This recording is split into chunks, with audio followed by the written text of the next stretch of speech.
ചെയ്യാൻ പോകുന്നത് മാമ്പഴ പുളിശ്ശേരിയാണ്. ഇത് ഞാൻ മാങ്ങ നല്ല പഴുത്ത മാങ്ങയാണ്. ഇത് നന്നായിട്ട് തൊലി കളഞ്ഞ് വേവിച്ച് വെച്ചിട്ടുണ്ട്. ഇനി ഇതിലോട്ട് നമുക്ക് അരപ്പ് ചേർക്കണം. അതിൽ ചേർക്കാനുള്ള ഐറ്റത്തെ എല്ലാം ഞാൻ പരിചയപ്പെടുത്തി തരാം. ഓക്കെ, ഇത് ഞാൻ വേവിച്ചതിൻ്റെ കൂട്ടത്ത് ഉപ്പും മഞ്ഞൾപ്പൊടിയും ഇട്ടിട്ടുണ്ട്. അതിൻ്റെ കൂടെ ആവശ്യമുള്ളവർക്ക് ഒരു 2 പച്ചമുളകും കൂടെ കീറിയിട്ട് വേവിച്ചെടുത്താൽ നല്ലതാണ്. ഞാൻ പച്ചമുളക് അരയ്ക്കുന്നത് കൊണ്ട് ഇതിൽ കീറിയിട്ടിട്ടില്ല. പച്ചമുളക് നമ്മൾ വേവിച്ച് വെച്ച ഒന്നും കൂടി. ഇനി ഇതിലോട്ട് നമുക്ക് അരപ്പൊഴിക്കാം. എന്നിട്ട് ഈ പരുവത്തിനാണ് അരയ്ക്കേണ്ടത്. ഇനി ഇതൊന്ന് ചൂടാവട്ടെ.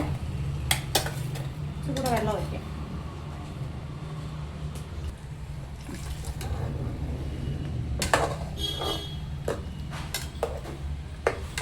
നമുക്ക് ഉപ്പ് നോക്കാം.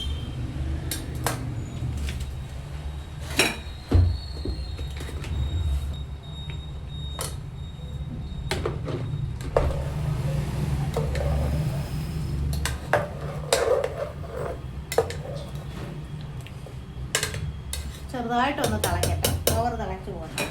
തേങ്ങ ഒരു മരിപ്പിൻ്റെ നമുക്ക് ഇനി ഇതിലോട്ട് ചെറിയ തിളപ്പ് മതി കേട്ടോ.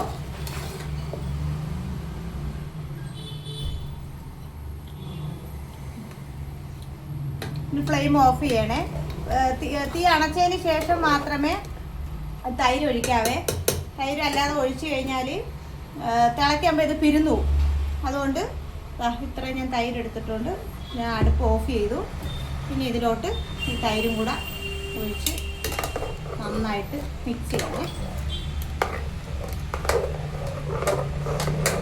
ഇനി നമുക്ക് കടുക് വറക്കാം.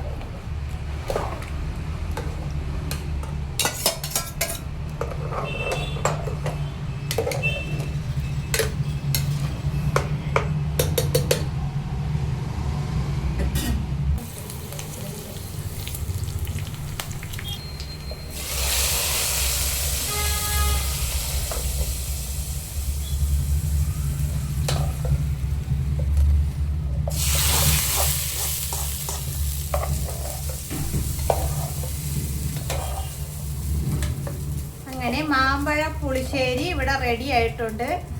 എല്ലാവരും ഇത് ട്രൈ ചെയ്ത് നോക്കുക. ഇപ്പം മാമ്പഴത്തിൻ്റെ സീസണാണ്. അപ്പോൾ ഒരു 2 മാങ്ങ കിട്ടിയാലും നമുക്കൊരു ചോറിന് ഒരു കറിയായി ഇത് എടുക്കാം. ഓക്കെ, എല്ലാവരും ഒന്ന് ചെയ്ത് നോക്കുക. വീഡിയോ ഇഷ്ടപ്പെട്ടാൽ എനിക്ക് സബ്സ്ക്രൈബ് ചെയ്യുക.